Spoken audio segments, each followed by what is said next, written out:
noite, meus irmãos. Sejamos todos bem-vindos. Rebeca, minha companheira de estudo de ESD, Lu, Guel, Arlindo, coisa boa. Carolina, Carol também, Osvaldo, Osvaldir, Sheila, Pati. Oi, Pati. Boa noite, meus irmãos. Que coisa maravilhosa. Colares, que bom. Coisa maravilhosa, meus irmãos. Estarmos aqui reunidos, né, no GEP oficial, onde nós iremos conversar sobre a temática a seguir, Jesus e Kardec e os ensinamentos de cada dia.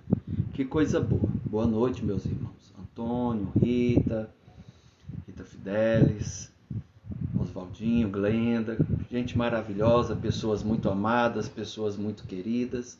Que coisa maravilhosa. E para começarmos, para que possamos dar início ao nosso encontro, queria só lembrar que o GEP, tradicionalmente, todo período de carnaval faz o Evoluir, mas esse ano, devido à pandemia, não foi possível o evento, e o ED, como é responsável pelo estudo do sábado e da terça-feira, promoveu esses encontros, né? Tivemos no sábado às 8 horas da manhã, onde eu falei dessa temática, e também no sábado às 18 horas com o Césio.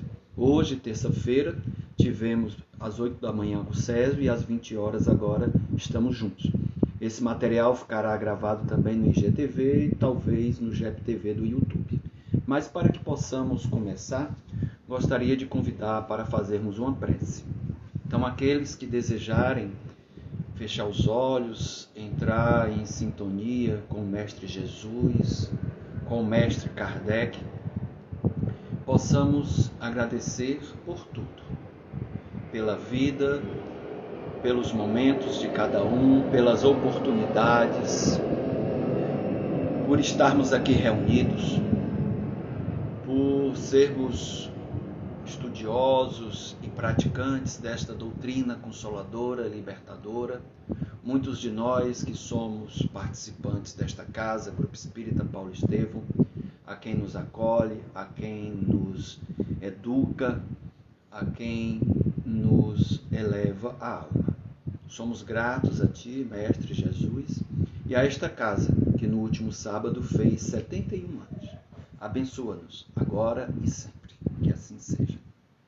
Que bom, meus irmãos, fico muito feliz, né?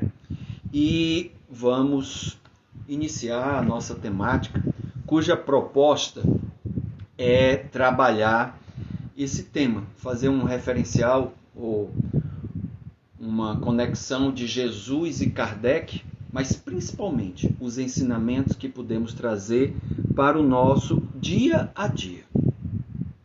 Para o nosso dia, para as nossas vidas, para tudo que nos faz sentido, tá certo? E para começar, eu quero começar um pouco com Jesus. Ele aqui nesse momento, falando, né? E a gente sabe do encantamento que as pessoas tinham por ele. O seu magnetismo, o seu carisma, o seu carinho, né? Ele encantava por onde passava. A sua voz, a sua doçura, o seu olhar. E como ele nos trouxe uma bela mensagem. O quanto ele veio trazer, embora, como ele disse, não veio descumprir a lei nem os profetas, mas dar-lhe um novo sentido. Ele nos veio falar do amor do Pai, o amor pelo Pai, o amor que temos que ter por nós e o amor que temos que ter pelo próximo. Ele marcou a sociedade positivamente, mas também incomodou muitas pessoas. E uma das coisas que chamou muito a atenção daqueles que conviveram com ele naquela época, e até hoje nos chama a atenção, é as suas curas, né? A gente deixa aí alguns trechos em que ele realizou curas. O colega pergunta se a casa está oferecendo passe. Sim, Amanhã, quarta-feira, na quarta e na quinta, nós temos o ATE, o atendimento espiritual, com atendimento fraterno, tanto às 8 horas da manhã como às 20 horas. É só chegar um pouco antes e buscar o apoio e assistência. E aqui ele chamou muito a atenção das pessoas com as suas curas, curando os cegos, né? Um momento que marcou muito a cura dessa mulher hemorrágica, que há 12 anos ela sangrava, ela tinha hemorragia e ela não conseguia a sua cura. E ele, no meio de uma multidão,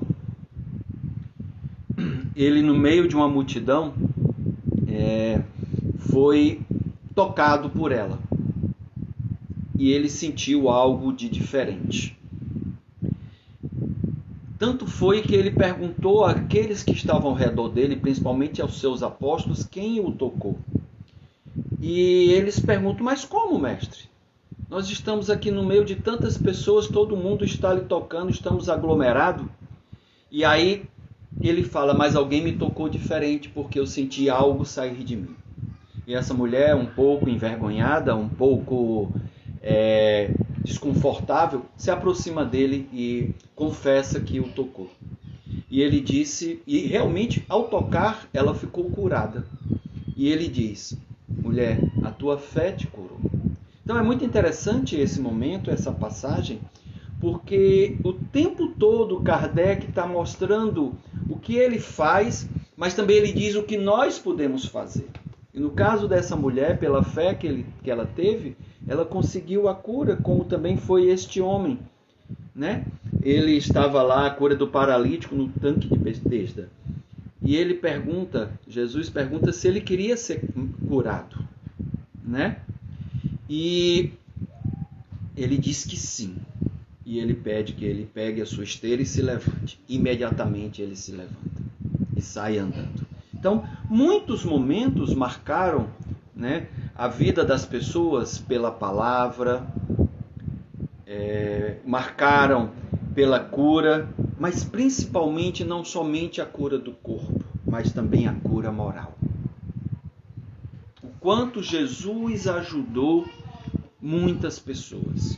Nessa passagem da mulher adúltera, em que ela ia ser apedrejada, Jesus começa a escrever e fazer algumas perguntas.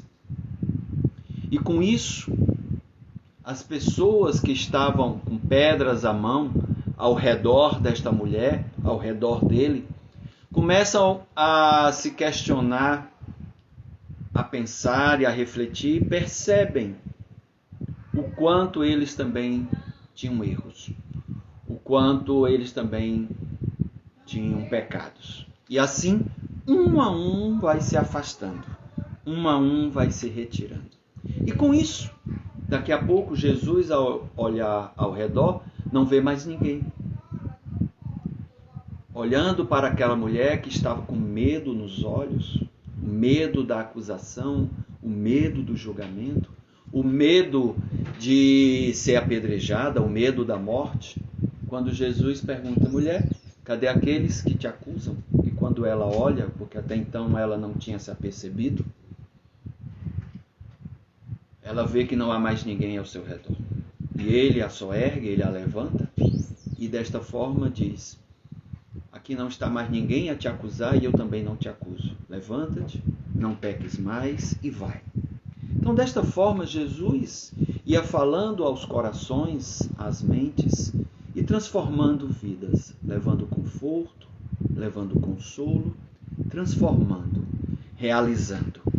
E com isso, muito ele foi fazendo com essas mudanças morais, com essas transformações. Aqui nós temos uma cena em que retrata aquele momento de Zaqueu, cobrador de impostos, que está, por ser muito pequeno, e a sua pequenez também representa a sua estatura de evolução espiritual, sobe a uma árvore procurando elevar-se para poder ver Jesus, procurando elevar-se nos ensinamentos espirituais. E quando Jesus o vê, o convida para descer e pede para ceiar em sua residência. Ele já tinha muitas sementes de transformação, de mudança, e Jesus percebe. E aquele momento foi o arremate final. Aquele momento em que Jesus vai à sua residência para jantar, Zaqueu diz que se em algum momento ele foi injusto, se ele não foi correto, se ele fez algo de errado, ele daria àquelas pessoas a quem ele havia cobrado o imposto indevidamente o quádruplo, o duplo. E com isso,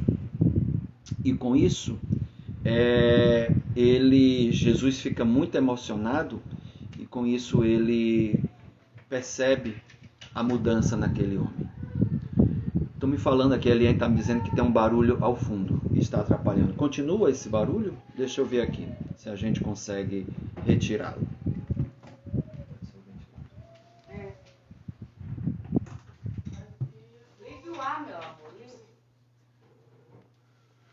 Melhorou? Se puderem ver se ainda continua o barulho, vocês me dizem, por gentileza. Também nós temos um outro momento de transformações morais em que Jesus, com a mulher samaritana,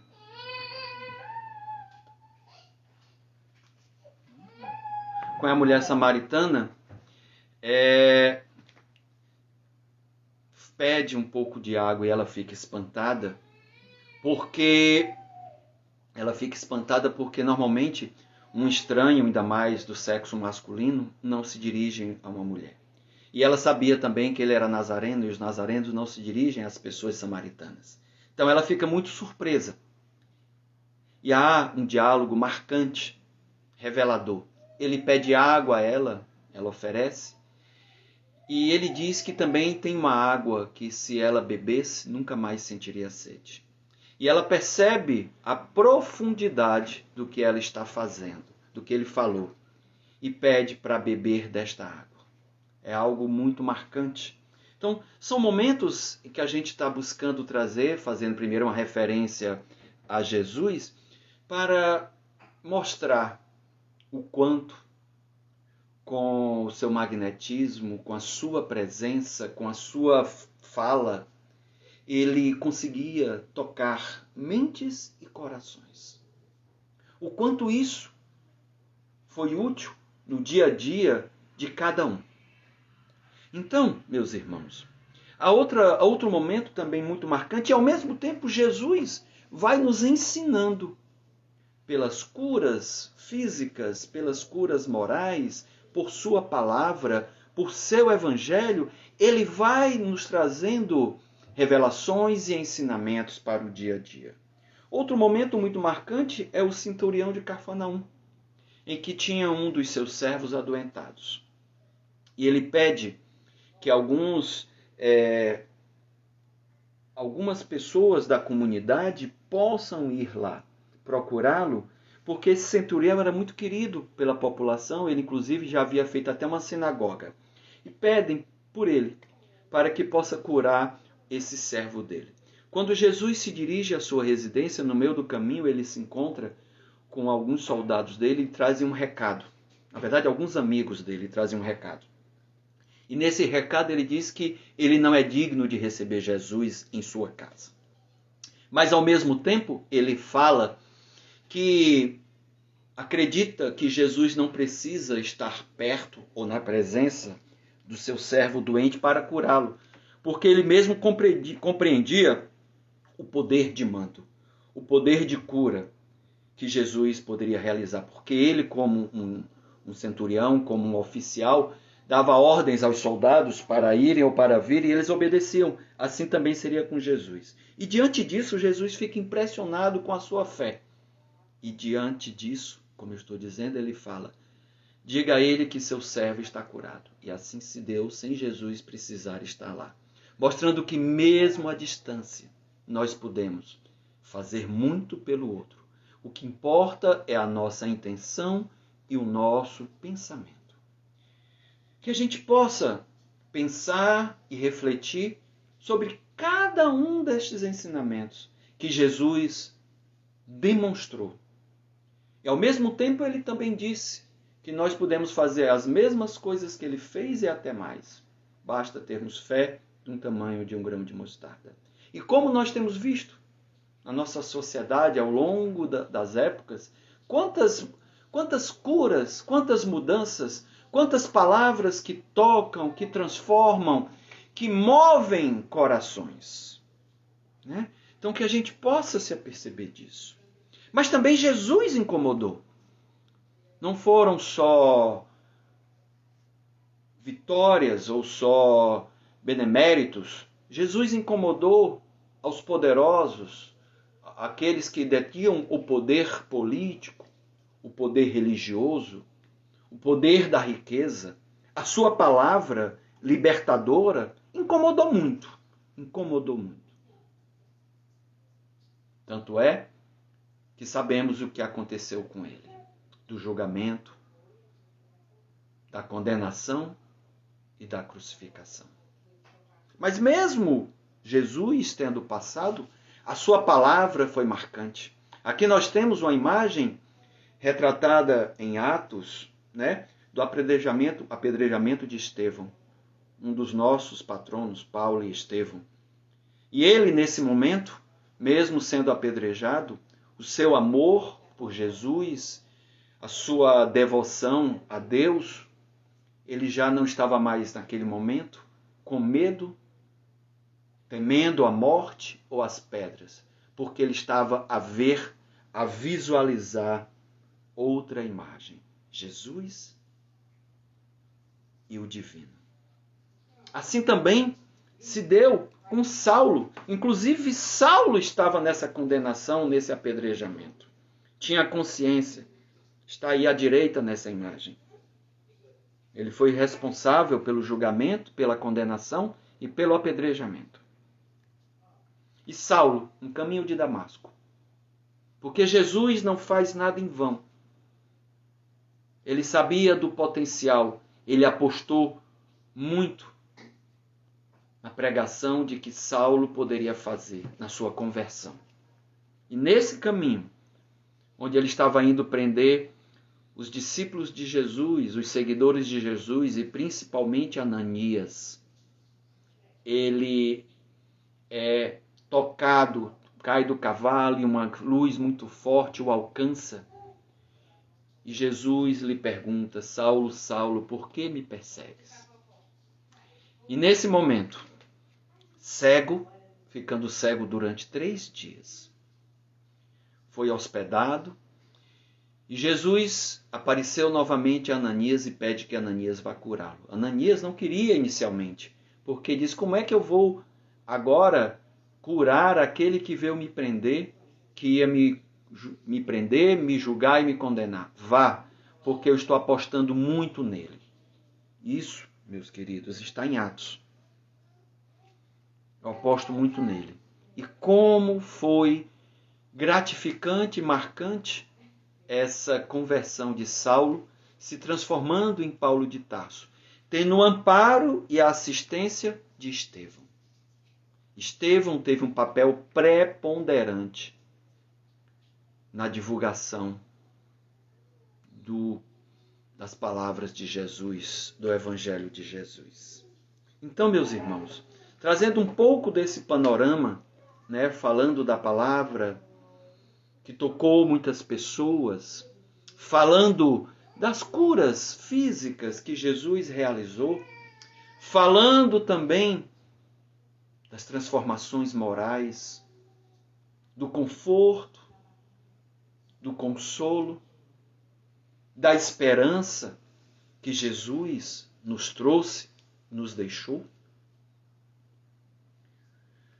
Gostaria de lembrar destas palavras dele, que aquele que tem ouvidos para ouvir, que ouça, como ele também disse, aquele que tenha olhos para ver, que veja.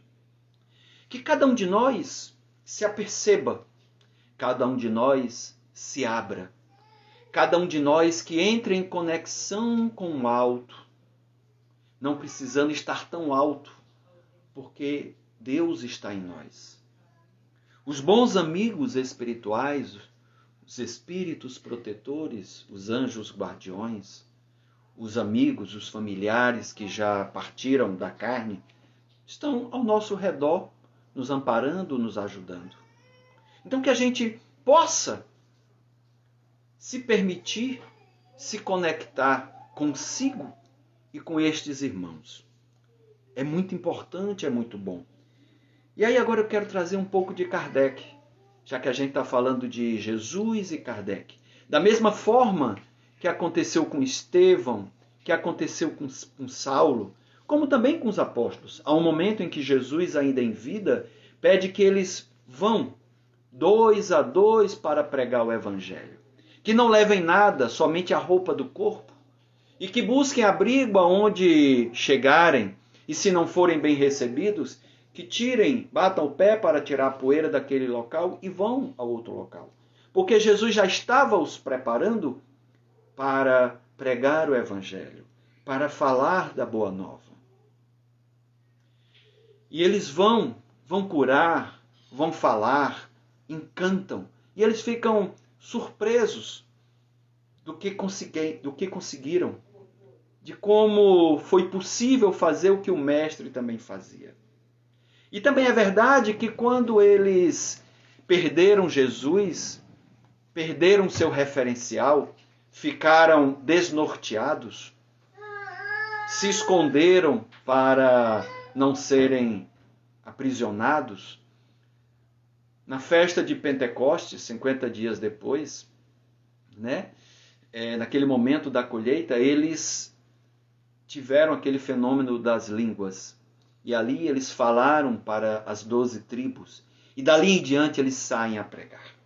Então, Jesus sempre apostou, nos apóstolos, que eles podiam propagar, que eles podiam divulgar, levar a boa nova, confortar as pessoas.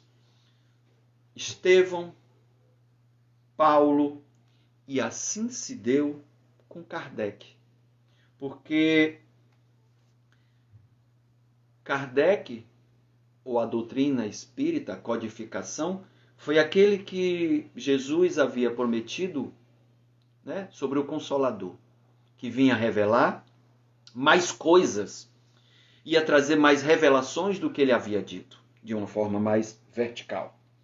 E Kardec, no Evangelho segundo o Espiritismo, nos lembra, e eu gosto muito desta frase, e eu vou ficar o tempo todo, aqui e acolá vou ficar reforçando junto com esta de Jesus, aquele que tem ouvidos para ouvir que ouça, para que nós possamos nos ouvirmos. Então Kardec no Evangelho fala assim, o Espiritismo precisa ser bem compreendido, mas sobretudo bem sentido. Eu preciso ser tocado, eu preciso me aperceber, eu preciso sentir o que esta revelação espera de cada um de nós. Porque o objetivo principal da doutrina, conforme Kardec, é o melhoramento dos homens. Então que nós possamos aproveitar o Consolador prometido.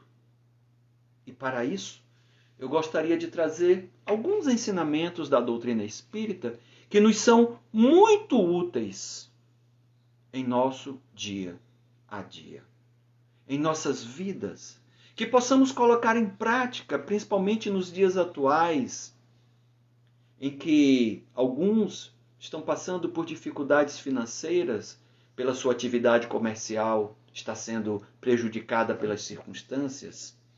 Outros estão sentindo a falta de entes queridos que partiram por uma doença ou outra. Outros estão nervosos, estão temerosos.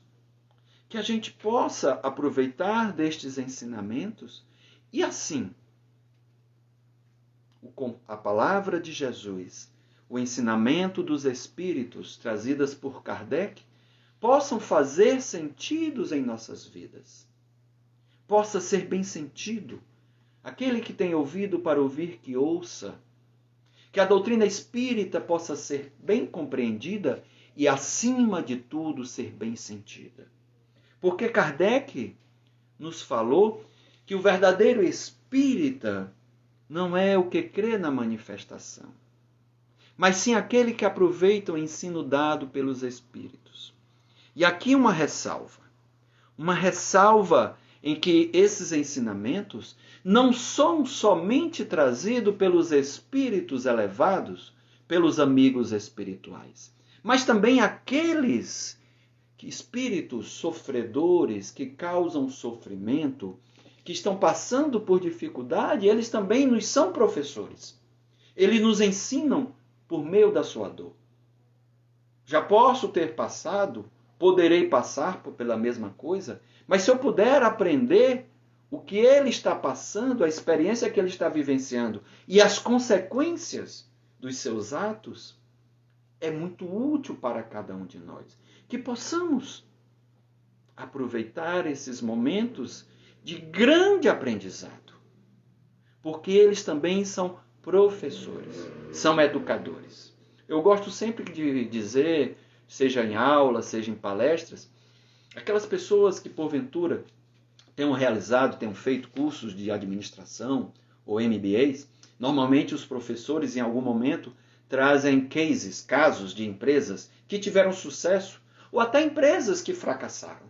E nesses estudos eles apresentam o que é que ela fez para que obtivesse os resultados. Ou o que ela fez que a levou ao fracasso para que não se repita, para que não se faça novamente. Então, esses casos na dimensão organizacional são bastante úteis. Assim também são os ensinamentos que os espíritos nos trazem por meio da sua vivência, da sua experiência. Então que a gente possa, como verdadeiro espírita, aproveitar esses ensinamentos trazidos pelos espíritos. Outra coisa também que Kardec fala, e isso tudo, meus irmãos, eu estou trazendo, ele está contido num pequeno livreto chamado de opúsculo, né? Um opúsculo é um livreto, um livro pequeno, em que Kardec, cujo título é O Espiritismo em sua mais simples expressão. Pequenos livretos que Kardec publicou no início da doutrina, buscando divulgar, né? Tirar a curiosidade, permitir num breve contato, como se fosse um guia rápido, que quando a gente compra um aparelho eletrônico, se eu não quiser ler um manual de 200 páginas, eu vou para um guia rápido e tem uma breve apresentação. Então, nesses opúsculos, nesses livretos, Kardec buscou fazer um panorama, uma breve apresentação e as coisas mais relevantes da doutrina. Aqueles que não gostam de leitura ou que não se interessaram, não foram beber naquela fonte. Mas aqueles que, porventura, se encantaram com a palavra, com os ensinamentos trazidos pela doutrina espírita, se aprofundaram, estudaram, foram beber nesta fonte. Então, outra coisa que Kardec nos fala é que o Espiritismo vem dissipar a ansiedade da dúvida e reconduzir a fé aos que dela se afastaram.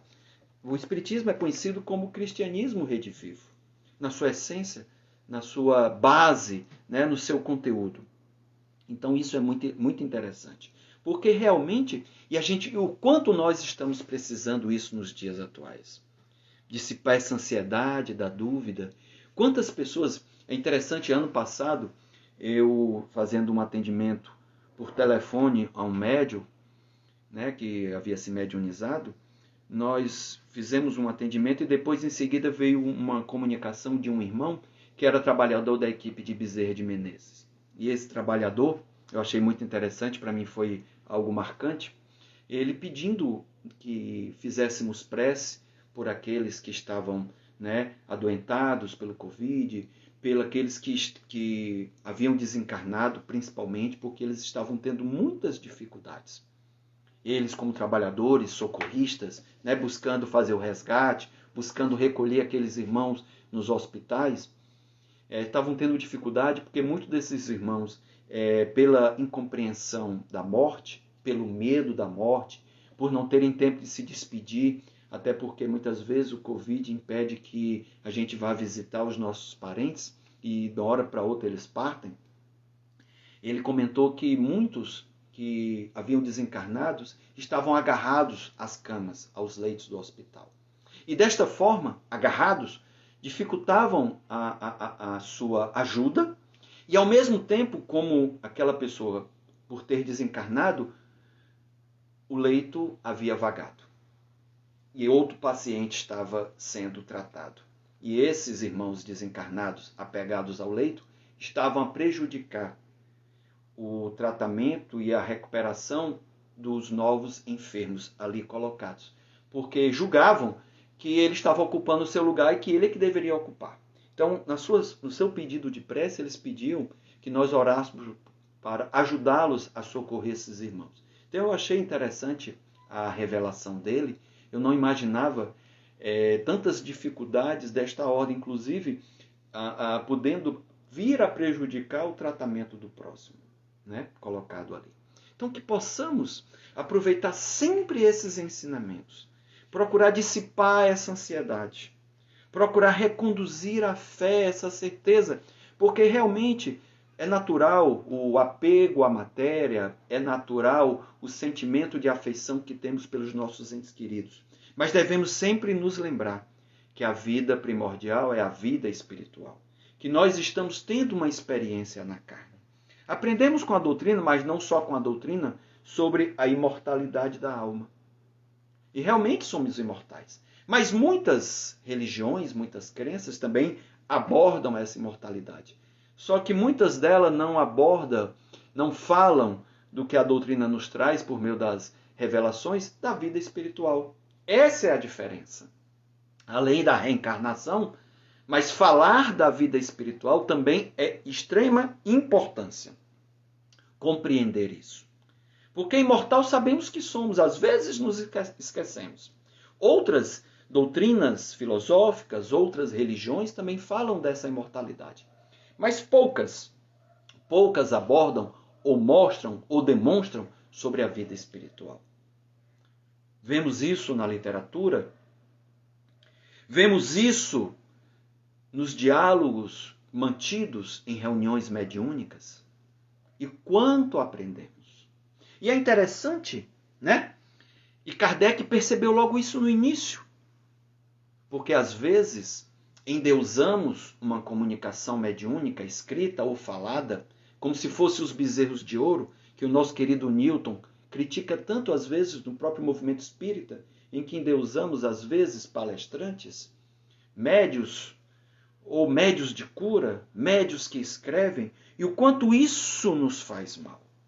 Então Kardec percebeu logo no início que aqueles que estão do lado de lá, ou seja, na erraticidade, no plano espiritual, desencarnados, não são diferentes dos que estão do lado de cá. E aí às vezes a gente fica, que a pessoa faleceu e diz, está sentado à direita de Deus Pai. Espero que esteja bem. A mudança não é repentina. Claro que gostaríamos que aquela pessoa estivesse bem. Mas o que vemos às vezes é um estado de perturbação ainda maior.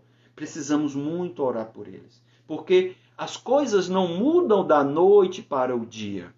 As coisas não se transformam. E assim também é o saber e o conhecer desses irmãos que falam.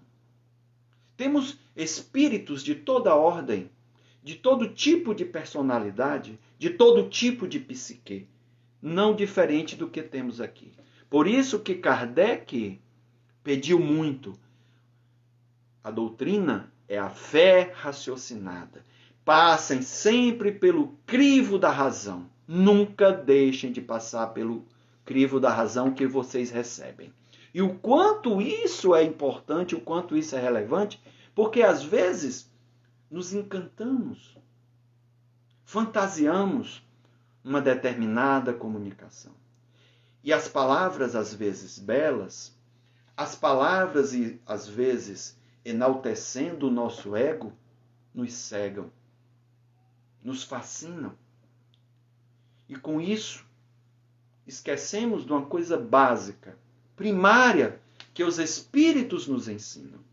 Eles falam, normalmente quando um espírito superior, um espírito esclarecido, um espírito amigo nos fala, ele é sucinto, ele é objetivo.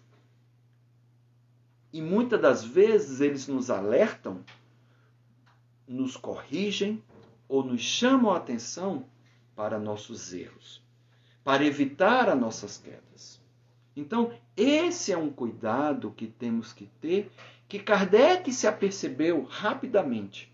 E com isso, ele buscou, para construir essa doutrina, se cercar de mensagens que ele mandava, o mesmo conteúdo para diversos locais, e ao receber, analisar, apreciar e buscar, observar a sua essência, para perceber o cunho de verdade, perceber coerências e evitar também endeusamentos, evitar também enaltecimentos, inclusive da sua pessoa.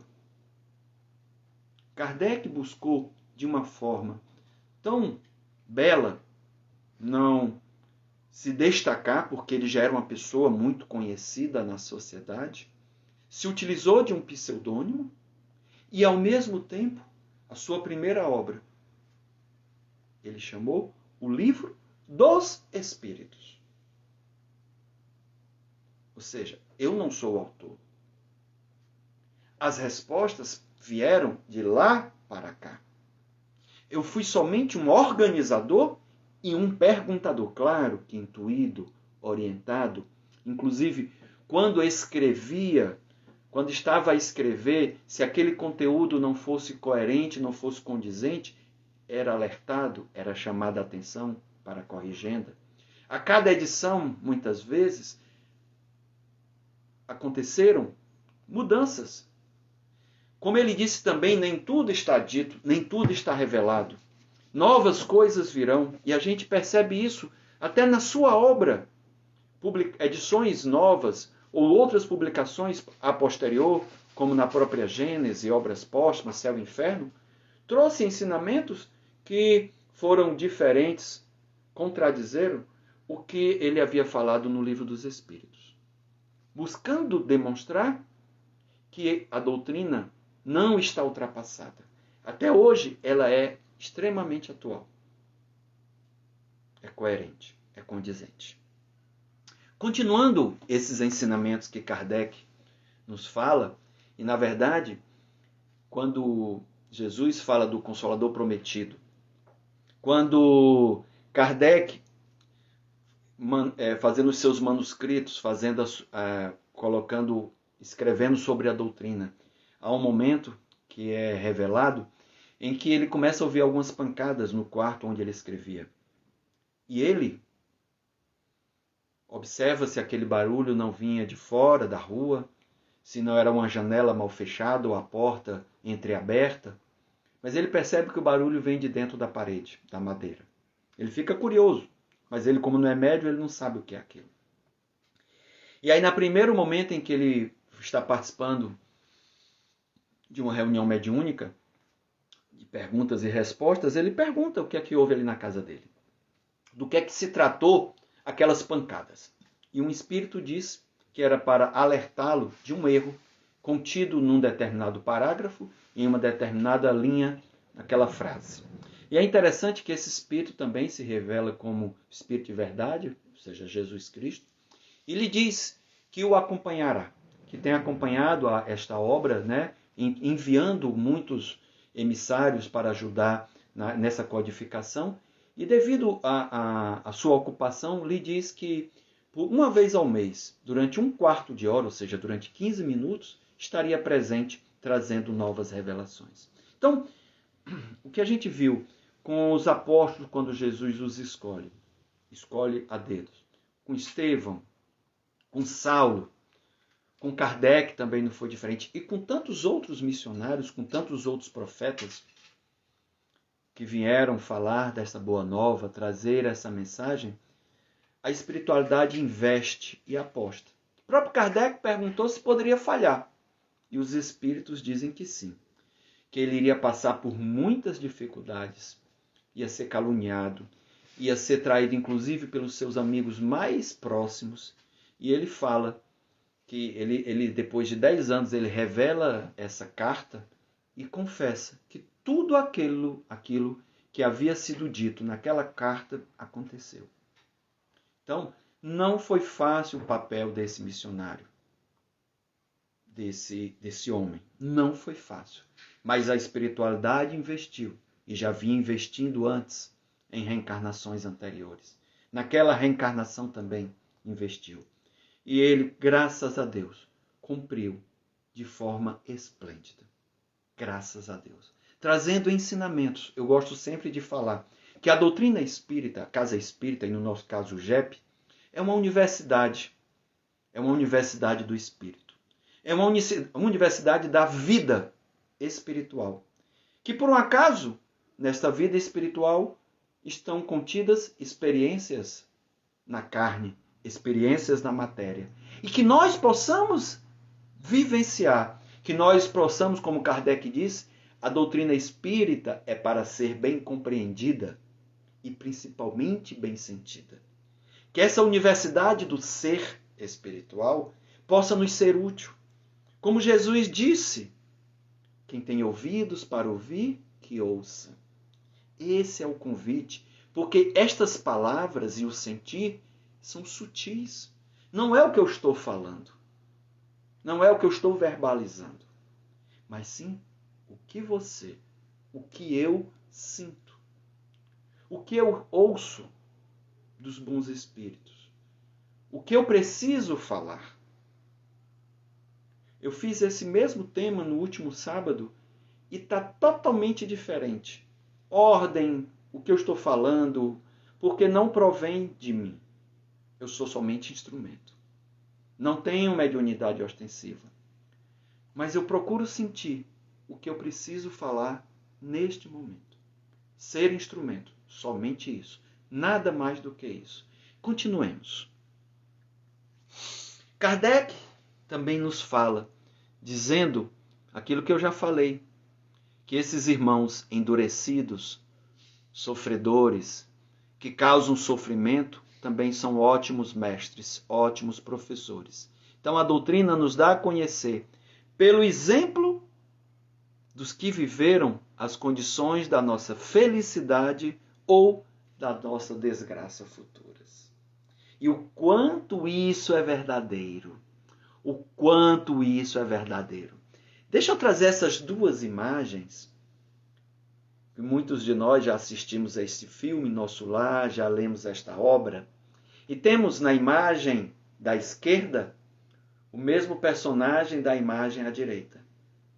Na esquerda ele está encarnado, médico, com dinheiro, uma condição de vida boa. No momento, num bar que se percebe agradável, luxuoso, curtindo a vida de boêmio que ele foi.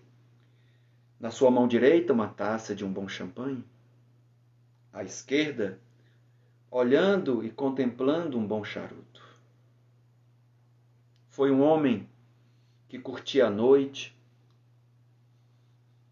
buscou se aproveitar muito das mulheres, do sexo, desregrado, morrendo inclusive de sífilis, vindo a desencarnar de sífilis. E ele julgava que essa vida, pela ótica da matéria contemplativa, muito apreciada por ele e por muitos de nós, ele não julgava o que iria ser a sua vida após o desencarne. As dificuldades morais e físicas de ordem espiritual que passaria. Quanta dor, quanto sofrimento. Acusado de suicida, e ele não imaginava. Eu também não imaginava quando li pela primeira vez esta obra. E o quanto aprendi, o quanto ele sofreu. Então que nós possamos aprender também com a sua história. Já fizemos muito isso, ou até já fizemos nesta vida, nesta reencarnação. Podemos ainda estar fazendo, mas podemos daqui a pouco deixar de fazer e mudar totalmente, se transformar. Muitas sementes são lançadas em nossas vidas. Pela leitura, pelos conteúdos, pelos amigos espirituais, pelos palestrantes, pelos facilitadores, pela literatura, por espíritos protetores, por espíritos sofredores. Muito, muito, muito, muito. Então, que a gente possa aproveitar sempre. Quem tem ouvidos para ouvir, que ouça. E que a doutrina possa ser bem compreendida e principalmente bem sentida. Eu vou sempre buscar frisar essa mensagem de Jesus e essa mensagem de Kardec, para que possa nos tocar, para que possa fazer sentido, e que possa abrir corações e mentes neste momento e para toda a vida. Também nos fala, e aí aconteceu com ele, sobre a lei de causa e efeito. Porque tudo o que nos acontece tem que ter uma causa, porque se não houver uma causa, não pode ser de graça. Então a lei de causa e efeito, ela é muito útil no nosso dia a dia e ela nos explica a causa dos nossos sofrimentos e a maneira que a gente pode suavizar. O que eu gosto na doutrina, e recomendo aqui a leitura, o estudo, a meditação, do capítulo 5 do Evangelho segundo o Espiritismo, da parte 3ª do Livro dos Espíritos, as Leis Morais, e o capítulo 5, cujo título é Bem-aventurados aflitos. Porque a doutrina é interessante que ela nos mostra quais são as causas que às vezes podem estar nesta vida ou podem estar na vida, nas existências anteriores. Mas também os Espíritos nos ensinam o que eu posso fazer a partir de então para minimizar, para suavizar, para que eu não caia mais neste erro, né, neste buraco. Então isso é maravilhoso, porque nos ajuda de uma forma muito profunda, né? Nos mostra a origem. Compreendendo a origem, também nos mostra um roteiro, uma receita do que podemos fazer para nos melhorarmos. E aí o que eu acho mais bonito, aprendemos com amor ou com a dor, inclusive com a dor do outro, repetindo o que já falamos anteriormente. Mas o melhor é aprender com amor. Por que não aprender com amor? Mas ainda somos imperfeitos. O próprio Evangelho fala disso. O Evangelho segundo o Espiritismo diz que pela nossa situação evolutiva em que nos encontramos, ainda espíritos imperfeitos, ainda no mundo de provas e expiações, quiçá já, não sei daqui a quanto tempo, porque depende de nós, um mundo regenerado. Pela nossa imperfeição, muitas vezes aprendemos mais pela dor. Então, muitas vezes temos que perder a saúde para valorizá-la.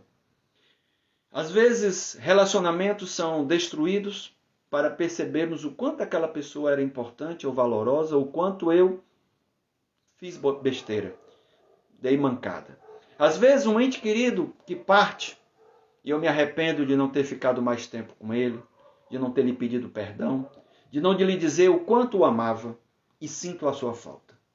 Às vezes, um filho, pela falta de atenção, se perde nos caminhos da vida, e aí eu me arrependo de quanto me dediquei em excesso, em demasia ao trabalho, ou fiquei pouco em casa, convivi pouco, o que eu poderia ter feito para ajudá-lo. Então, que a gente possa se aperceber destas coisas, né? Que possamos aprender. E o próprio Evangelho diz que hoje ainda aprendemos mais pela dor, devido à nossa imperfeição. Mas chegará a época em que aprendemos pelo amor. E é isso que Jesus veio nos trazer de mensagem. Aprender com amor. A doutrina também, que nos é útil, nos fala da reencarnação, a pedagogia do amor. A oportunidade que temos numa nova existência, que eu gosto sempre de falar assim, usar essa metáfora. A minha vida espiritual é um livro, que a cada existência, um capítulo vai sendo escrito. E quando eu reencarno, eu tenho uma história de vida como espírito. Mas eu tenho agora um novo capítulo com páginas em branco a ser reescrito. Onde as histórias anteriores me construíram até esse momento. Que inclusive eu vou ter os benéritos, né, a lei de merecimento, mas também a necessidade das reparações, a necessidade das expiações. Então, nesse novo capítulo, que eu estou tendo a oportunidade pela reencarnação, que é a pedagogia do amor, eu estou tendo a oportunidade de reescrever a minha história e muitas vezes a história daqueles que provém de mim, os meus filhos.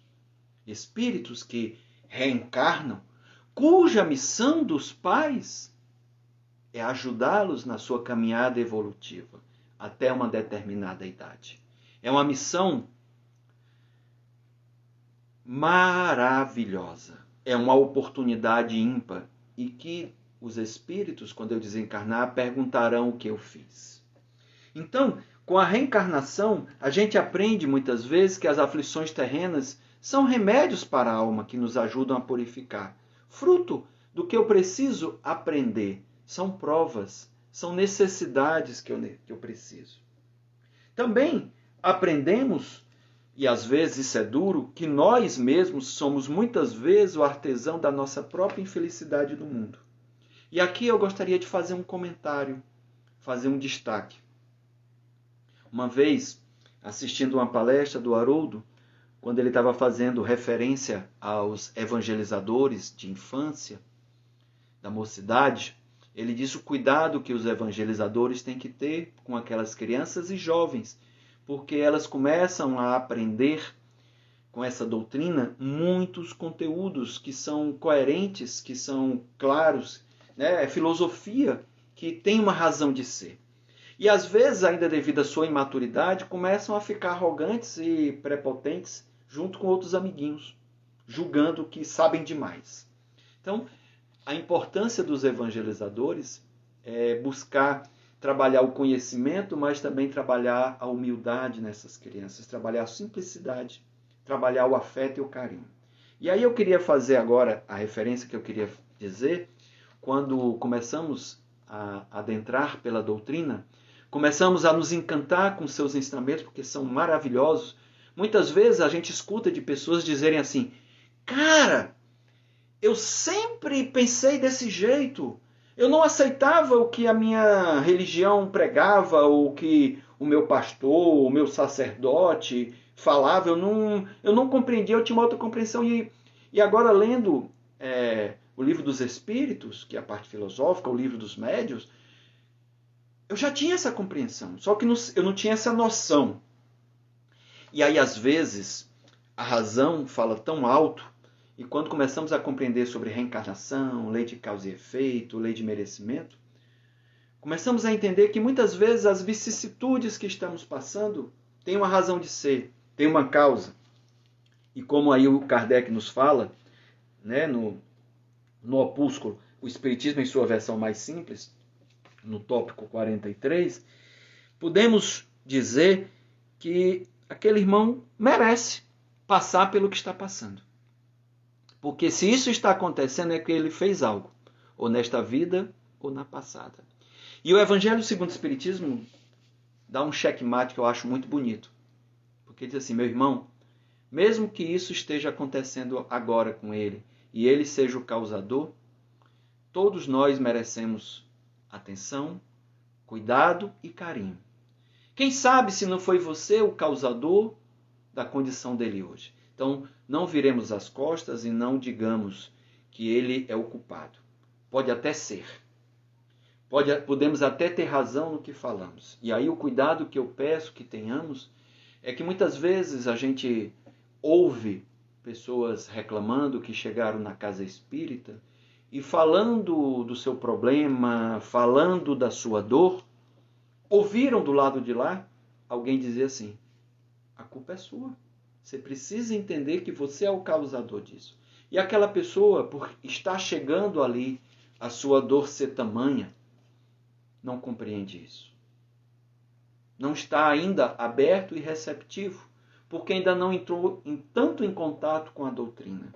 Então eu não posso ser tão frio, eu não posso ser tão assertivo e duro. Eu preciso que ele beba dessa fonte. Porque a sua sede, a sua secura, como aquela mulher do poço, aquela mulher samaritana, a sua sede era tamanha que eu posso até me afogar com tanta água. Eu preciso ir bebendo aos poucos. E a proporção que eu vou me saciando, aquela palavra vai fazendo sentido. Eu vou internalizando. E assim, por meio da leitura, por meio das minhas reflexões e da palavra do outro, aí sim, poderei até ter compreensão de que aquela semeadura foi fruto, aquela colheita foi fruto daquela semeadura, foi fruto daquele lançamento de sementes no momento atual, presente ou no momento anterior. Então, tenhamos mais cuidado consigo e com o próximo. Porque realmente isso é uma verdade. Mas muitas vezes a verdade machuca e ela precisa ser dita conforme a necessidade e o momento do outro. Aprendemos também na doutrina o livre-arbítrio, é uma das coisas que eu acho mais belo em Deus. E aí, novamente, eu vou fazer uma referência ao nosso querido Haroldo Dutra Dias, em que em uma de suas palestras, ele comenta, ao falar sobre o livre-arbítrio, ele faz um breve comentário do filme Todo-Poderoso, Jim Carrey e Morgan Freeman, né? Em que o Jim Carrey, no momento, adquire o poder de Deus. Só que ele diz, olha, você vai poder fazer muitas coisas, você vai ter poder, mas há uma coisa que você não vai interferir, é o livre-arbítrio do outro, a vontade do outro. O livre-arbítrio é algo tão maravilhoso, tão magnífico, mas o quanto nós temos que ter cuidado. O apóstolo Paulo, em uma das suas cartas, disse, tudo posso, mas nem tudo me convém. Então eu tenho que ter cuidado. E nesse momento, o Todo-Poderoso, o Jim Carrey, começou a fazer e se encantar com o seu poder. A ficar encantado com a capacidade do que ele tinha de mudar as coisas, transformar. E com isso, a sua noiva começa a ficar indiferente, começa a ficar chateada com as suas atitudes. E depois de um tempo rompe o noivado. Ele fica inconformado, fica indignado, move céus e não consegue fazer com que ela mude. Tenta interferir no livre-arbítrio, também não consegue. E aí é um momento em que ele evoca Deus para discutir a relação e discutir aquele momento, e Deus diz, você lembra do que eu lhe falei? Que a única coisa que você não interfere é no livre-arbítrio do outro. E disso, a coisa que eu achei mais bonita que o Haroldo comenta, ele fala assim, Deus é todo-poderoso. Deus criou leis justas, certas e imutáveis. E é tão imutável a lei do livre-arbítrio que nem ele, com todo o seu poder, não interfere no livre-arbítrio. Ele não muda a uma lei que ele criou. Por isso, tudo posso. Eu posso fazer qualquer coisa. Agora, nem tudo me convém. O que Deus faz para interferir no meu livre-arbítrio, mas não me impedir, é trazer sugestões, intuições, observações, orientações, vindas de quem? De amigos espirituais, anjo da guarda, guia mediúnico, espíritos ou amigos familiares. Leia, por gentileza, o Livro dos Espíritos, no capítulo que vai falar disso. Amigos, a família espiritual, amigos, protetores, anjos guardiões. Como também aqueles espíritos inferiores que buscam nos influenciar. Mas o livre-arbítrio é meu e Deus respeita. Você já pensou sobre isso? O quanto ele respeita, não muda as suas leis. As leis divinas, as leis da natureza são imutáveis, inclusive esta. Então, o livre-arbítrio, Deus, o tempo todo, sempre oferece os meios de nos ajudar a progredir e reparar o mal que fizermos. E muitas vezes reparar esse mal pelo amor, pela ajuda ao outro. Uma vez assistindo uma palestra do Décio Iandoli Júnior, eu achei muito bonito porque tem a ver com reencarnação. Comenta ele. A gente muitas vezes, e os espíritos falam disso, que quando eu estou lá na erraticidade, tomando conhecimento do que eu fiz, das minhas necessidades de evolução, de corrigenda, né, de reparação, de expiação. Quando eu percebi o que eu fiz na existência anterior, existências anteriores, que eu ainda não tenha reparado, muitas vezes eu faço escolhas ou sou orientado a o que deve acontecer na minha próxima reencarnação, pelo que eu devo passar, ou até às vezes como eu devo desencarnar. E aí ele traz um exemplo que eu achei muito bonito, eu sempre falo isso em sala de aula. Ele traz um exemplo que eu acho muito bonito. Imagine assim, o Aníbal, na existência anterior, foi um espírito muito perverso. E nessa sua perversidade ele queimou muitos cristãos, queimou muitas pessoas. E desencarnou, sofreu muito, chegou o momento de tratamento, chegou o momento de entrar em contato com a sua existência anterior, com as suas atrocidades, e chegou o momento de reencarnar. Provavelmente, se eu tiver a oportunidade de escolher alguma prova, alguma necessidade expiatória, eu poderia dizer, como eu queimei tantas pessoas, eu imagino que eu também deveria morrer queimado. E aí assim eu peço, e assim ocorrerá. E aí eu achei interessante que nesse comentário do Décio, ele falou assim, é interessante que muitas vezes as nossas escolhas estão ainda arraigadas do momento de lei de Talião, o olho por olho, dente por dente. Como eu matei muitos, desencarnei muitas pessoas queimadas, o olho por olho, dente por dente permite, ou requer, eu imagino que requer que eu morra também queimado. E assim eu peço, e assim acontecerá. E aí o Décio traz uma outra vertente, que eu achei muito interessante, ele diz assim, eu poderia, pela lei do amor, aquilo que Jesus nos trouxe, escolher diferente. Eu poderia muito bem dizer assim, eu gostaria de, na minha próxima reencarnação, vir como médico. E como médico, estudar a cura, o tratamento de pessoas queimadas, para salvar vidas. Percebe a nuance, a alteração e a perspectiva de você, da mesma causa que você foi o causador, a origem do que você fez na existência anterior, nessa, por uma outra perspectiva, você vir e libertar e ajudar e tratar do que você causou, ser o libertador e o curador, o tratador do mal que você fez a muitos, e muitos daqueles que você esteja a tratar possam ser, porventura, a quem você queimou. E agora, esses irmãos serem gratos a você e orarem por você e você reparar o mal que causou a eles. Percebe essa perspectiva, como é interessante? Assim é Deus que deseja que, pelo amor, a gente vá existindo. Ele sempre vai oferecer a melhor forma de eu progredir. E assim, reparar o mal que eu tenha feito ao meu próximo. E aí eu acho muito interessante, também, nesse opúsculo, o Espiritismo em sua versão mais simples.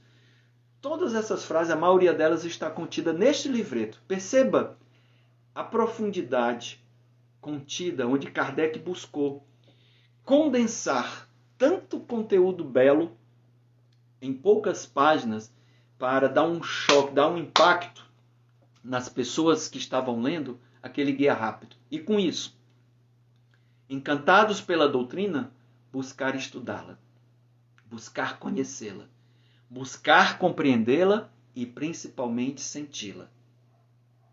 Ou o que Jesus falou, quem tem ouvidos para ouvir, que ouça. Né? Então, aquele que pede a Deus o perdão de suas faltas, não o obtém, senão mudando de comportamento. Não adianta só pedir. Eu tenho que mudar, eu tenho que me transformar. Tem que ser diferente. Por isso que a gente fala tanto dentro da doutrina. Faça a sua reforma íntima. Reforma íntima. Gente, é tão interessante. Em dezembro a gente fez uma reforma aqui em casa, buscando fazer algumas mudanças, né? Fazia muito tempo que a gente não mexia. E a gente viu quantas pessoas nesse último ano mexeram, fizeram alguma coisa, alguma melhoria em suas casas, em suas moradas, né? Buscando consertar às vezes uma parede, uma infiltração, buscando ajeitar um telhado, a pintura, né? A reforma íntima, ou seja, cada um fez a sua reforma, buscando fazer com que a sua morada, a sua casa, o seu apartamento fosse mais acolhedor, até porque ficamos mais dentro de casa. E aí começamos a perceber, por não estar tão fora, começamos a perceber algumas necessidades, algumas coisas quebradas, algumas coisas que estavam desconfortáveis, que podiam ser melhoradas. Então, fomos fazendo a reforma para um melhor convívio dentro do lar, receber algumas pessoas, a gente gosta às vezes de fazer um café, uma tapioquinha, um pão, um bolo, né? Então, a reforma íntima também é isso. Às vezes eu preciso ampliar para acolher mais pessoas na minha morada. Às vezes eu preciso fazer com que a minha residência, a minha casa, a minha morada seja mais acolhedora, seja mais arejada, seja mais limpa. Eu preciso fazer faxinas, faxinas mentais, faxinas morais. Eu preciso me purificar, eu preciso me limpar para tirar mais os pensamentos negativos, diminuir a reclamação, buscar mais a harmonia e o equilíbrio que muitas vezes é conquistado pela prece, por uma meditação, por uma yoga, uma caminhada, uma boa música, contemplar a natureza. Tem tantas formas, né? O conversar, o brincar. Então, da mesma forma que eu busco reformar a minha residência, buscando fazer pintar, né? Buscando trocar uma porta que está gasta, uma janela, mudar o piso que está diferente, assim também devemos cuidar da nossa reforma, da nossa morada, essa reforma interior, essa reforma íntima. Com isso melhoraremos a nossa saúde. Mais pessoas se sentirão à vontade de estar na nossa presença, que acontecia tanto com Jesus, de ouvir a palavra ou até apreciar o silêncio. Só em estar na presença, apreciar aquele momento tão rico, tão enriquecedor. Então que possamos refletir mais e pensar sobre a reforma íntima, algo tão maravilhoso. A doutrina também nos fala, e como ela é útil, da lei do progresso. A cada momento, a cada dia, estamos um pouco melhor. Temos que fazer a nossa parte, porque não cai do céu. Então hoje, eu, você, estamos na nossa melhor versão. Se nós pensarmos no passado, perceberemos o quanto nos transformamos, o quanto mudamos. Às vezes não percebemos, mas o outro percebe e fala. Se aperceba disso. Às vezes não percebemos porque não trabalhamos o nosso autoconhecimento, a autorreflexão. Por isso, quem tem ouvidos para ouvir, que ouça, nem que seja o outro. Por isso, o Espiritismo precisa ser bem compreendido para ser bem sentido. Lembramos também que fora da caridade não há salvação. E, gente, é um ensinamento maravilhoso, é uma máxima que a doutrina nos fala. A caridade é o amor em ação. E ele é tão maravilhoso porque quando eu pratico a caridade, eu pratico esse amor em ação, eu saio de mim. Eu me transporto para o outro. Eu olho mais para o outro do que para o meu eu, para o meu ego, para o meu centro. Por isso é tão útil, por isso é tão terapêutico. É terapia ocupacional a caridade. E tem muitas formas de fazer. Não só a material, mas também a caridade moral. Quantos de nós precisamos de atenção, de cuidado, de carinho, de uma palavra amiga, de sustentação, de soerguimento? Quantos de nós precisamos muitas vezes de um atendimento fraterno? Porque ainda somos imperfeitos. Virá o dia em que nós encontraremos em nós mesmos esses elementos e não precisaremos do outro. Muitas vezes o Newton fala disso, Newton Souza. Então, a caridade nos é a salvação porque essa terapia ocupacional nos salva de nós mesmos, nos salva do nosso egoísmo, nos salva do nosso orgulho, ao nos direcionarmos a atenção, o olhar e o cuidar para o outro. Nós nos libertamos mais do eu, mais do ego. Então, que nós possamos exercitar mais isso. Né, Jaime? Temos muitas vagas ocupacionais, né, Jaime? O Jaime é o nosso vice-presidente da ação social. E aí ele pode até fazer o convite aí no texto àqueles que estejam procurando, porque as ações sociais do GEP estão acontecendo. Pessoas precisam de alimento, pessoas precisam de atenção, gestantes precisam da palavra amiga, precisam de enxoval, precisam alimentar as suas crianças que nasceram. Então, se o Jaime quiser aproveitar, aí fique à vontade, meu irmão. Eu vou continuando por aqui na minha caminhada dessa palestra. Olha que interessante, novamente, Kardec, no Opúsculo, o Espiritismo em sua mais simples expressão, quando ele fala máximas extraídas dos Espíritos. E ele nos diz: as boas ações são a melhor prece, porquanto os atos valem mais do que as palavras. Olha o quanto essa terapia ocupacional é valorosa. O quanto a pedagogia do amor e o quanto a caridade, o amor em ação é útil. Os Espíritos também nos trazem, isso aí está toda a terceira parte do livro dos Espíritos, das leis morais. A nós, estudantes do ESD, né? Lá no ESD 3 e parte do ESD 4, somos apresentados as 10 leis morais. É algo maravilhoso, libertador, gratificante, consolador. Aprender sobre laços de família, mas também aprender sobre destruição, aprender sobre justiça, né? Uma série de coisas. Como as leis morais, né, nos ajudam. A lei de adoração, a lei do trabalho, a de reprodução, mas também conservação. Da mesma forma que eu tenho livre-arbítrio, porque tudo posso, mas nem tudo me convém, eu posso abreviar minha vida, mas não me convém, porque eu derrogo uma lei divina. Então, tudo isso é estudado. É um período do ESD muito marcante para aqueles que já passaram por ele. Nós ficamos encantados com as leis morais, porque elas são muito valorosas. São as leis de Deus, que estão na nossa consciência. Aprendemos também, e são úteis no dia a dia, a gente vê muito na literatura espírita, quantos espíritos, pela lei de merecimento, que o próprio André Luiz denominou de bônus hora, quanto nós podemos pedir por nós e pelos outros, pelos nossos entes queridos, baseado em coisas que realizamos. E por realizar, somos merecedores, né? A cada um é dado conforme a sua obra. Jesus já falava disso.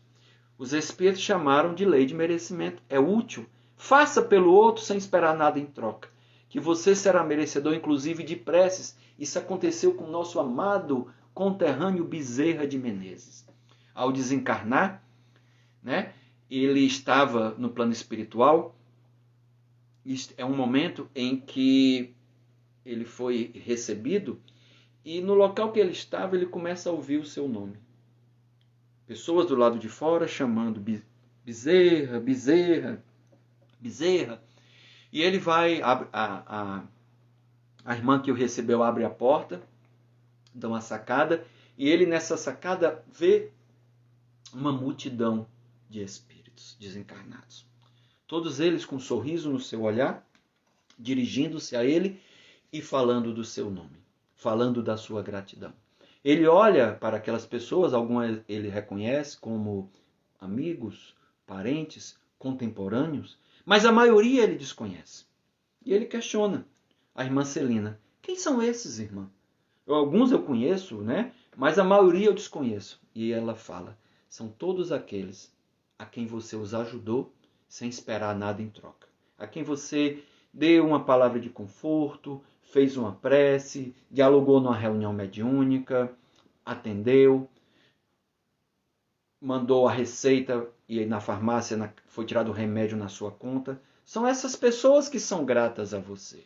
Então, a lei de merecimento, a gente às vezes vê isso nas empresas, nas organizações, meritocracia. Trabalhei durante muitos anos na Caixa e por ser um ente público, né, a gente se lamentava muito quando a gente pegava algum dirigente, algum diretor, um vice-presidente, um presidente que vinha designado por questões políticas. E a gente percebia que o mérito dele era só a política, que ele não tinha capacidade de gestão de uma empresa tão grande.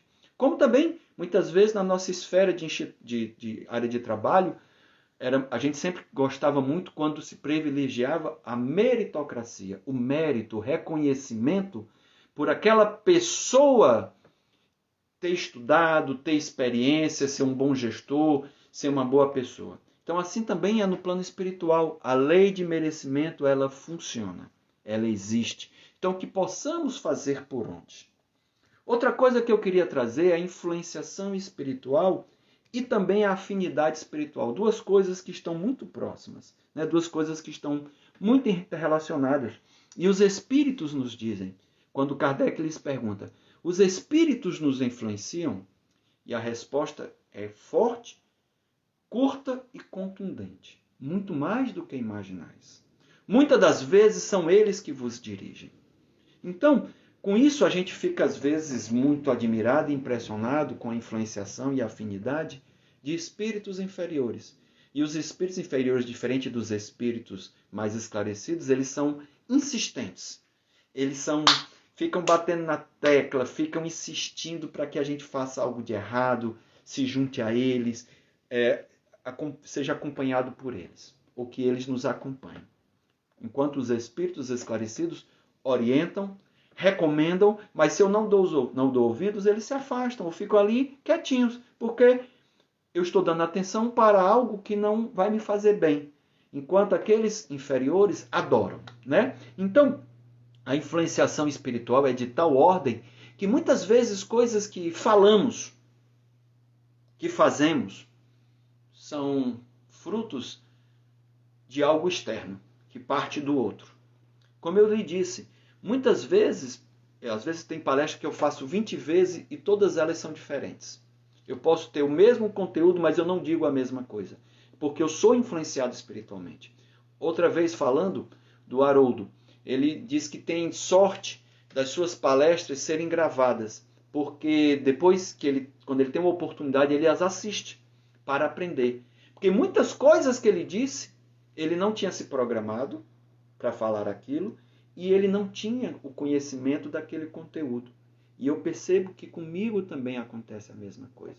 Todos nós somos instrumentos, como eu disse outra vez. O tempo foi me mostrando isso, pela diversidade da forma como eu construo e vou conduzindo uma explanação, uma fala. O de hoje está totalmente diferente do último sábado. Se você pegar, que está gravado lá no IGTV, do Instagram do GEP Oficial, e assistir, também está lá no YouTube, e assistir a de hoje, você verá a diferença. Tem as mesmas coisas, tem os mesmos conteúdos, mas a construção é diferente. Então, eu queria também falar, e aí eu falei isso na última palestra, né, do sábado, quando a gente fala de influenciação e afinidade espiritual, porque isso tem a ver com sintonia, com o que eu gosto. E o que eu gosto faz com que atraiam outras pessoas e outros espíritos. Por exemplo, se eu gostar de futebol de um time, eu vou conviver com pessoas. Às vezes eu vou entrar num clube, eu vou fazer parte de um grupo. Se eu gosto de um tipo de música, eu escuto mais uma rádio. Eu gosto de ler, ou eu participo de um grupo que gosta disso. Então, todos nós somos assim, com relação à influenciação espiritual e afinidade espiritual. Nós entramos numa grande sintonia e construímos grandes grupos, tribos, como os jovens gostam de dizer, né? Tanto é que o ditado popular, me diga com quem tu andas que eu direi quem tu és, com o advento da doutrina e o conhecimento, eu reescreveria para dizer assim, me diga quem tu és que eu direi com quem tu andas, porque é a minha sintonia que faz atrair outros espíritos. O que eles podem fazer é potencializar os meus gostos e os meus querer, os meus hábitos, né? E aí eu quero contar uma história que eu contei até no último sábado. Aconteceu uma experiência, né, onde se fala de afinidade espiritual, porque muitas vezes nessas afinidades temos companheiros que não são agradáveis. Mas a gente aprende também na doutrina que a gente precisa também cuidar desses irmãos, porque eles são companheiros que estão se alimentando da mesma sintonia, né? E diante disso, eu preciso de tratamento como eles precisam. Então a experiência que eu passei foi há 5 anos, quando meu pai se internou com dificuldades, empachado, com dores no abdômen, o abdômen inchado, fígado. O papai, desde os 12 anos, ele fumava e bebia, né? E bebia diariamente. Eu pedia que ele diminuísse aquilo, parasse. Dizia que ele tinha problema com alcoolismo, ele dizia que não era alcoólatra. Depois, para de beber não, eu paro quando eu quiser. E é interessante que uns 15 dias antes dele se internar, ele começou a sentir dificuldade de digestão, dores no fígado, dores na barriga. E como o papai tinha muito medo de hospital e de médico, ele parou a bebida. Continuou fumando, fumava 2, 3 carteiras por dia. E aí, quando se internou, eu fui passar, acho que era a primeira noite. Primeira noite eu fui dormir com ele. E é interessante que ele, aqui cochilando, de vez em quando acordava. Estou há 3 horas e 22 minutos sem tragar, sem fumar. Aí daqui a pouco ele cochilava e acordava e dizia: Jorge, me leve ali para o alpendre, ali para a varanda para eu tragar um cigarrinho. Ou então, daqui a pouco ele dormia, cochilava e acordava. Aí quando eu via, eu estava cochilando, ele estava com a mão no caninho do soro, e aí estava tipo pitando o cigarro. Aí eu, caramba, vai ser a noite toda desse jeito. Ele se acordando, falando quantas horas está sem fumar, sem tragar, pedindo para ir na varanda, ou pitando o caninho do soro. Não vai ser uma noite fácil, não. E aí me veio o pensamento assim, né? Veio a intuição. Isso é fruto, claro, do vício que ele tem, né? Da dependência química. É fruto também da influenciação dos irmãos que estão há tantas horas sem fumar e estão pedindo, porque não sabem o que está acontecendo e estão próximos a ele, como na doutrina a gente fala de vampirismo, né? Influenciam e têm essa afinidade espiritual, estão pedindo para fumar. Então eu vou falar o que é que eu fiz. Foi interessante. Diante disso, dessa constatação, me veio intuitivamente, eu fiz uma oração. Uma oração pedindo para amigos espirituais ali naquele leito, ali no hospital, ali no quarto, que acolhessem aqueles irmãos que fossem adormecidos para serem levados para tratamento, que meu pai também fosse adormecido, né, fosse tratado, fosse dada alguma medicação que diminuísse o desejo da dependência química. Ao mesmo tempo, nessa prece, além de agradecer aos bons amigos por encaminharem esses irmãos, pedir que fosse construído um campo vibracional em torno do meu pai, para que ele não emanasse os seus pensamentos, os seus desejos físicos, químicos, emanasse chamados para fumar, e ao mesmo tempo também não atraísse outros irmãos, e que eles também não atraíssem o desejo de fumar. Então, diante do que eu falei, diante do que foi feito nessa prece e desse pedido, papai passou a noite dormindo. Nenhum momento ele acordou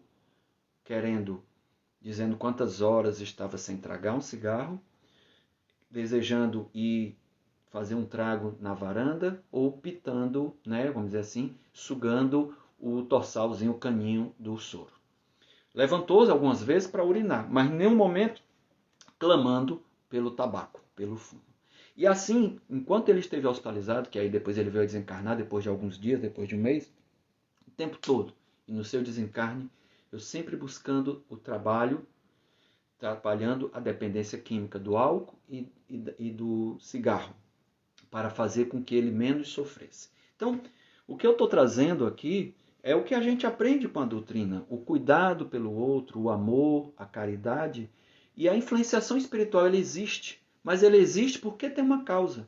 E eu não posso simplesmente achar ruim esses irmãos que estão juntos, porque eles são afins, estão na mesma sintonia. Na verdade, eu preciso ajudá-los. Aqueles irmãos que estão vinculados a mim pelas desgraças que eu causei a ele, eu tenho que lhes pedir perdão e, ao mesmo tempo, ajudá-los a socorrê-los, porque eu devo ter feito algo a eles. Ou mesmo que eu não tenha feito, tem uma razão para eles estarem vinculados a mim. E aí, aquilo que eu disse, o objetivo essencial da doutrina é o melhoramento dos homens. Que isso possa fazer sentido.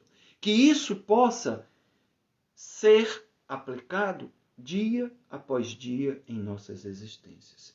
Para que nós possamos nos melhorarmos. E nos melhoramos caminharmos nesse progresso, nessa lei do progresso, nessa jornada evolutiva. E a última coisa que eu gostaria de lembrar. Novamente, nesse opúsculo, o Espiritismo em sua versão mais simples, a mensagem número 38, máximas extraídas do ensinamento dos Espíritos. A crença no Espiritismo, se você é um adepto do Espiritismo, se você acredita, Kardec nos fala que ela só é proveitosa para aquele de quem se pode dizer que hoje está melhor do que ontem. Porque senão, aquilo que Kardec diz, o Espiritismo precisa ser bem compreendido, mas sobretudo bem sentido. Está lá no Evangelho segundo o Espiritismo.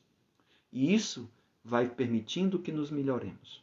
Aquilo que Jesus disse, quem tem ouvidos para ouvir, que ouça, porque os Espíritos estão o tempo todo clamando o auxílio, nos ajudando e pedindo que nós trabalhemos na seara do Senhor. Assim ele fez com tantos, buscando levar a sua palavra, a sua boa nova. Assim também somos convidados a levar essa boa nova. Não precisa ser um pregador, basta ser um praticante, basta fazer sentido. Basta fazer isso no seu lar, ao seu redor, na casa espírita, no seu trabalho, no seu dia a dia, na sua escola, por onde nós andarmos. Pode começar de pequeno e crescer, não tem problema. Na seara do Senhor há muitos trabalhos a desempenhar. Que nós possamos, desta forma, meus amados irmãos, compreender a mensagem de Jesus e daquele Kardec que veio trazer a boa nova junto com tantos outros que ao longo da existência em muitos países trouxeram a boa palavra de Deus. Deixo aí o blog do Entre Nós, deixo também o Instagram, o YouTube, onde tem textos no blog, vídeos de palestras que foram realizadas, artigos, que possa se aproveitar bastante. E lembrar sempre do nosso tema, Jesus e Kardec e os ensinamentos de cada dia. Que o Espiritismo possa ser bem compreendido, mas sobretudo bem sentido. Meus amados irmãos, agora que nos encerramos esse momento, convidamos para a prece final. Aqueles que desejarem fechar os olhos, possamos ser gratos ao Pai, ser gratos a Jesus e ser gratos a todos aqueles que nos antecederam na mensagem divina, que foram instrumentos, por meio de palavras, por meio de exemplos, por meio dos seus atos. E a Kardec, a esse missionário que também buscou trazer tantos ensinamentos, sabendo da dificuldade que passou, de tantas adversidades, mas não desistindo. Que possamos fazer sentido e que a doutrina possa sair e ser levada para todos os cantos. Muita paz, muita luz. Deixaremos esse conteúdo gravado no IGTV e provavelmente o Hamilton levará para o YouTube, para o GEP-TV, porque nem todos têm Instagram. Agradeço pelo momento, pela oportunidade, o convite que o Césio fez. Agradeço a cada um dos irmãos que aqui estão presentes, tantos irmãos numa terça-feira, não sei se eu digo de carnaval ou não carnaval, mas estamos aqui estudando. Tá? Então, muita paz, muita luz. Que assim seja.